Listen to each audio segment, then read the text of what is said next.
اب سوال پیدا ہوتا ہے قیام اللیل سے مراد کیا ہے؟ یہاں پہ میں تراویح کی کا جو پس منظر ہے وہ بیان کر دینا چاہتا ہوں۔ دیکھیے جیسا کہ ہم نے خطبے میں بھی دیکھ لیا، اللہ نے قیام اللیل جو ہے اسے فرض نہیں ٹھہرایا، تطوع۔ قرآن مجید میں بھی اس کا کوئی ذکر نہیں، احادیث میں اس کی تشریح و ترغیب پوری موجود ہے۔ ایک اور حدیث بھی ہم بعد میں پڑھیں گے اس کا پس منظر کیا تھا کہ اس کو چھوڑ دیا گیا۔ اب ظاہر بات ہے مسلمانوں میں کمزور بھی ہے، مسلمانوں میں وہ مزدوری کرنے والے بھی ہیں، روزہ تو فرض ہے ان پر، چاہے مئی کا مہینہ ہے اور گندم کاٹنی ہے، روزہ پھر بھی رکھنا ہوگا، یہ سب کچھ۔ لیکن یہ کہ رات کو پھر کھڑے رہنا ان کے لیے جاگنا ممکن نہیں، لہذا ان کے اوپر یہ چیز فرض نہیں۔ حضور نے تراویح کی نماز یا قیام اللیل نہ اسے فرض قرار دیا، نہ اس کے بعد جماعت کوئی اہتمام کیا مستقل۔ صرف 3 راتیں آپ نے جماعت کروائی ہے، اس میں 8 رکعتیں آپ نے پڑھی ہیں کہ جو آپ کا معمول تھا تہجد کا کوئی پڑھی، اور تہجد کے وقت ہی جماعت کرائی ہے۔ یہ ہے وہ حدیث۔ اس کے علاوہ کسی نماز تراویح جو ہے جو ہم پڑھتے ہیں 20 رکعتیں عشاء کے ساتھ متصل، اس کا کوئی ذکر نہ دور نبوی میں ہے نہ دور صدیق اکبر میں ہے۔ یہ دور حضرت عمر کی خلافت میں ہوا ہے، اور ہم بھی کہہ سکتے ہیں کہ اتنے سال کے بعد ہوا ہے۔ حضرت عمر رضی اللہ تعالیٰ عنہ کی خلافت کا دور جو ہے وہ تو 10 برس ہے، ہو سکتا ہے 5 برس کے بعد ہوا ہو، 6 برس کے بعد ہوا ہو، 12 ہوا ہے تو کیا ہے۔ حضرت عمر ایک مرتبہ مسجد میں داخل ہوئے، مسجد نبی میں، تو دیکھا کہ کچھ لوگ 8 10 12 جو ہے وہ ایک جو ہے حافظ کے پیچھے کھڑے ہوئے اور قرآن سن رہے ہیں، کچھ دوسرے کونے میں کھڑے ہیں، کچھ کہیں اور کھڑے ہیں، مختلف جماعتیں ہو رہی ہیں۔ تو انہوں نے سوچا کہ کیوں نہ ان سب کو ایک امام کے پیچھے جمع کر دیا جائے، اور اس کے لیے لوگوں کی سہولت کے لیے عشاء کے ساتھ متصل کر دیا جائے، اس لیے کہ تہجد کے وقت اٹھنا جو ہے وہ تو ہر کس و ناقص کا کام نہیں ہے، کہ عشاء کے بعد اگر تھوڑا سا اضافی وقت ہو صرف، تو یہ ہر شخص کر لے گا، مزدور بھی کر لے گا۔ لہذا آپ نے یہ نظام تجویز فرمایا کہ عشاء کے متصل بعد 20 رکعت نماز پڑھی جائے اور ایک امام کے پیچھے پڑھی جائے۔ یہ گویا کہ اجتہاد ہے حضرت عمر رضی اللہ تعالیٰ عنہ، اس کو آپ نے خود بدعت بھی قرار دیا ہے، لیکن بدعت حسنہ۔ بدعت کس اعتبار سے؟ لغوی اعتبار سے، نئی بات، اس لیے کہ حضور کے زمانے میں نہیں تھی، تو یہ اس طریقے سے ایک نئی بات ہے۔ لیکن یہ بات چونکہ بہت اچھی ہے، بہت عمدہ ہے۔ آپ جب یہ نظام چل پڑا تو ایک دن مسجد میں آئے، دیکھا کہ بڑی بھری مسجد ہے، صحابہ کھڑے ہیں اور ایک امام کے پیچھے قرآن سن رہے ہیں۔ آپ نے فرمایا نعم البدعۃ ھذہ، یہ جو ہم نے نئی بات شروع کی ہے یہ بہت اچھی ہے، بہت عمدہ ہے۔ اب یہاں سے فرق واقع ہو گیا ہے۔ ایک تو اہل تشیع جو ہے وہ تو ویسے ہی حضرت عمر سے بہت دشمنی رکھتے ہیں، عناد رکھتے ہیں، تو حضرت عمر کے اجتہادات سے انہیں نفرت ہے، انہیں دوری ہے، چاہے وہ کوئی سا بھی حضرت عمر کا اجتہاد ہو۔ ہمارے ہاں اہل حدیث حضرات بھی در حقیقت حضرت عمر یا کسی اور خلیفہ راشد کے فعل کو وہ سمجھتے ہیں کہ یہ ایگزیکٹو آرڈرز ہیں، یہ ہمیشہ کے لیے نہیں ہے۔ حضرت عمر نے اپنے دور میں نظام قائم کیا، ان کے دور کے لیے ٹھیک تھا، یہ ہمیشہ کے لیے نہیں۔ ہمیشہ کے لیے وہ 8 ہی رکعت میں قائل ہیں، وہ تہجد والے، لیکن اس میں بہرحال انہوں نے بھی خود یہ اضافہ کیا ہے کہ وہ 8 رکعتیں وہ عشاء کے ساتھ متصل پڑھتے ہیں، تہجد کے وقت تو نہیں پڑھتے۔ اور حضور نے تو صرف 3 روز جو ہے وہ کرائی تھی جماعت، وہ لوگ 30 دن یا 29 دن پڑھ رہے ہیں، تو اضافہ تو انہوں نے بھی کر دیا، تو نظام میں تبدیلی تو ہو گئی۔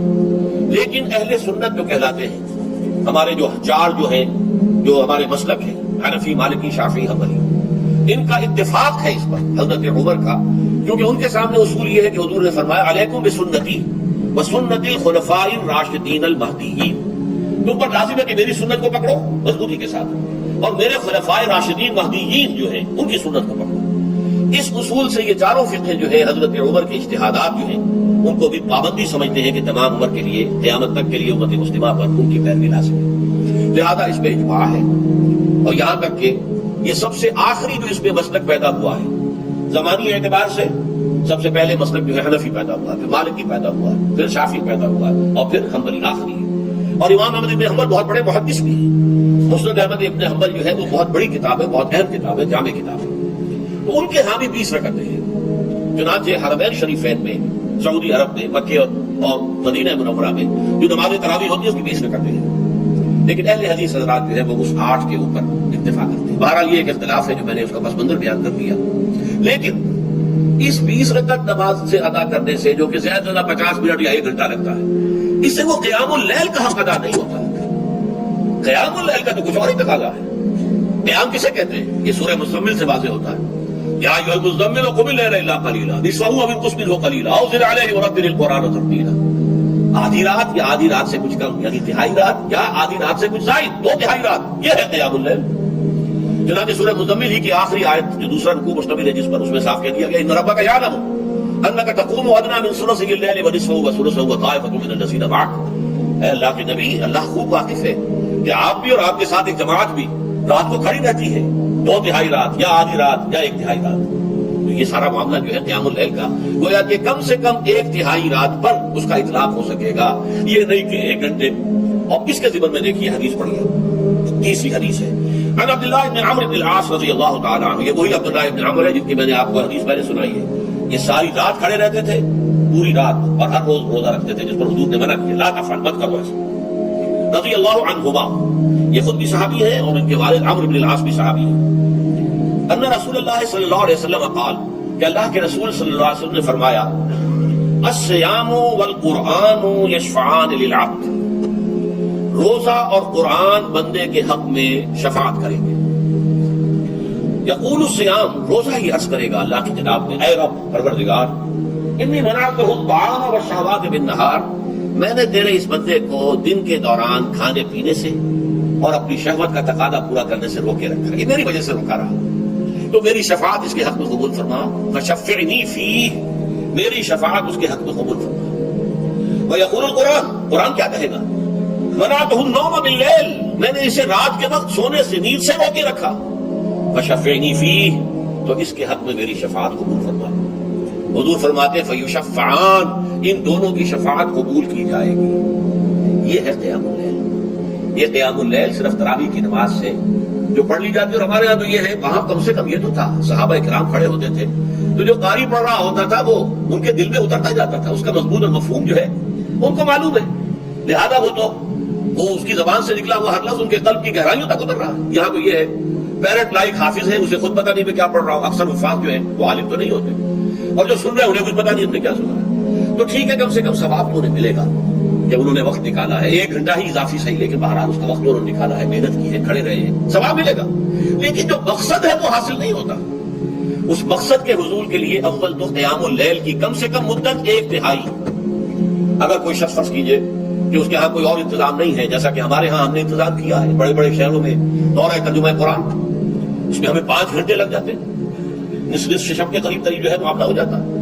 اس میں کیا ہوتا ہے کہ ہر 4 رکعت سے پہلے جو اس کے اندر پڑھا جانا ہے حصہ قرآن کا، اس کا پہلے ہم مطالعہ کرتے ہیں بیٹھ کر، ترجمہ اور کچھ موٹے موٹے نکات کی جو ہے وضاحت، پھر کھڑے ہو گئے اور قاری صاحب کے پیچھے 4 رکعتوں کے اندر وہ 4 رکوع یا جتنے بھی ہے پڑھ لیے، سن لیے، پھر بیٹھ گئے 4 کے بعد، پھر اگلی 4 رکعتوں کے اندر جو کچھ پڑھا جانے والا ہے اس کا ترجمہ، اس کی تفہیم ہو گئی، پھر کھڑے ہو گئے، پھر سن لیا۔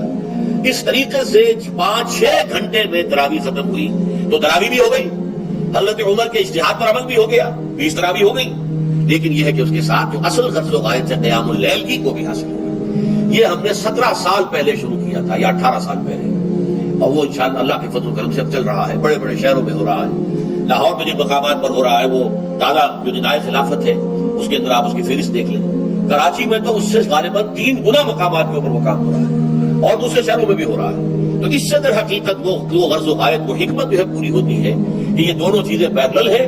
من صام رمضان ایمانا واحتسابا غفر له ما تقدم من ذنبه ومن قام رمضان ایمانا واحتسابا غفر له ما تقدم من ذنبه، تو صیام اور قیام جو ہے ان دونوں کا حق ادا ہو جاتا ہے۔ حضور نے تراویح کی نماز یا قیام اللیل نہ اسے فرض قرار دیا، نہ اس کے بعد جماعت کوئی اہتمام کیا مستقل، صرف 3 راتیں آپ نے جماعت کروائی ہے، اس میں 8-8 رکعتیں آپ نے پڑھی ہیں کہ جو آپ کا معمول تھا تہجد کا وہی پڑھی، اور تہجد کے وقت ہی جماعت کرائی ہے۔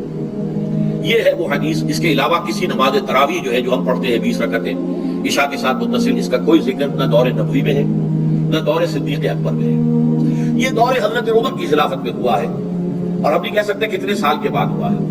حضرت عمر رضی اللہ تعالیٰ عنہ کی خلافت کا دور جو ہے وہ تو 10 برس ہے، ہو سکتا ہے 5 برس کے بعد ہوا، 6 برس کے بعد ہوا، 12 ہوا ہے ان کے عہد۔ حضرت عمر ایک مرتبہ مسجد میں داخل ہوئے، مسجد نبوی میں، تو دیکھا کہ کچھ لوگ 8, 10, 12 جو ہے وہ ایک جو ہے حافظ کے پیچھے کھڑے ہوئے اور قرآن سن رہے ہیں، کچھ دوسرے کونے میں کھڑے ہیں، کچھ کہیں اور کھڑے ہیں، مختلف جماعتیں ہو رہی ہیں۔ تو انہوں نے سوچا کہ کیوں نہ ان سب کو ایک امام کے پیچھے جمع کر دیا جائے، اور اس کے لیے لوگوں کی سہولت کے لیے عشاء کے ساتھ متصل کر دیا جائے، اس لیے کہ تہجد کے وقت اٹھنا جو ہے وہ تو ہر کس و ناقص کا کام نہیں ہے، کہ عشاء کے بعد اگر تھوڑا سا اضافی وقت ہو صرف، تو یہ ہر شخص کر لے گا، مزدور بھی کر لے گا، لہذا آپ نے یہ نظام تجویز فرمایا کہ عشاء کے متصلاً بعد 20 رکعت نماز پڑھی جائے اور ایک امام کے پیچھے پڑھی جائے.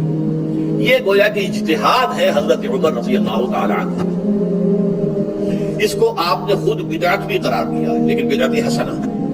بدعت کس اعتبار سے؟ لغوی اعتبار سے، نئی بات، اس لیے حضور کے زمانے میں نہیں تھی، تو یہ اس طریقے سے ایک نئی بات ہے. لیکن یہ بات چونکہ بہت اچھی ہے، بہت عمدہ ہے. آپ جب یہ نظام چل پڑا تو ایک دن مسجد میں آئے، دیکھا کہ بڑی بھری مسجد ہے، صحابہ کھڑے ہیں اور ایک امام کے پیچھے قرآن سن رہے ہیں. آپ نے فرمایا نعم البدعۃ ھذہ، یہ جو ہم نے نئی بات شروع کی ہے یہ بہت اچھی ہے، بہت عمدہ ہے. اب یہاں سے فرق واقع ہو گیا ہے. ایک تو اہل تشیع جو ہے وہ تو ویسے ہی حضرت عمر سے بہت دشمنی رکھتے ہیں، اناد رکھتے ہیں. تو حضرت عمر کے اجتہادات سے انہیں نفرت ہے، انہیں دوری ہے، چاہے وہ کوئی سا بھی حضرت عمر کا اجتہاد ہو. ہمارے ہاں اہل حدیث حضرات بھی در حقیقت حضرت عمر یا کسی اور خلیفہ راشد کے فعل کو وہ سمجھتے ہیں کہ ایگزیکٹو آرڈرز ہیں، یہ ہمیشہ کے لیے نہیں ہے. حضرت عمر نے اپنے دور میں نظام قائم کیا، ان کے دور کے لیے ٹھیک تھا، یہ ہمیشہ کے لیے نہیں ہے. ہمیشہ کے لیے وہ 8 ہی رکعت میں قائل ہیں، وہ تہجد والے. لیکن اس میں بہرحال انہوں نے بھی خود یہ اضافہ کیا ہے کہ وہ 8 رکعتیں وہ عشاء کے ساتھ متصل پڑھتے ہیں، تہجد کے وقت نہیں پڑھتے. اور حضور نے تو صرف 3 روز جو ہے وہ کرائی تھی جماعت، وہ لوگ 30 دن یا 29 دن پڑھ رہے ہیں، تو اضافہ تو انہوں نے بھی کر دیا. تو نظام میں تبدیلی تو ہو گئی. لیکن اہل سنت جو کہلاتے ہیں، ہمارے جو 4 جو ہیں، جو ہمارے مسلک ہیں، حنفی، مالکی، شافعی، حنبلی، ان کا اتفاق ہے اس پر حضرت عمر کا، کیونکہ ان کے سامنے اصول یہ ہے کہ حضور نے فرمایا علیکم بسنتی وسنت الخلفاء الراشدین المہدیین، تم پر لازم ہے کہ میری سنت کو پکڑو مضبوطی کے ساتھ، اور میرے خلفاء راشدین مہدیین جو ہیں ان کی سنت کو پکڑو. اس اصول سے یہ چاروں فرقے جو ہیں حضرت عمر کے اجتہادات جو ہیں ان کو بھی پابندی سمجھتے ہیں کہ تمام امت کے لیے، قیامت تک کے لیے امت مسلمہ پر ان کی پیروی لازم ہے.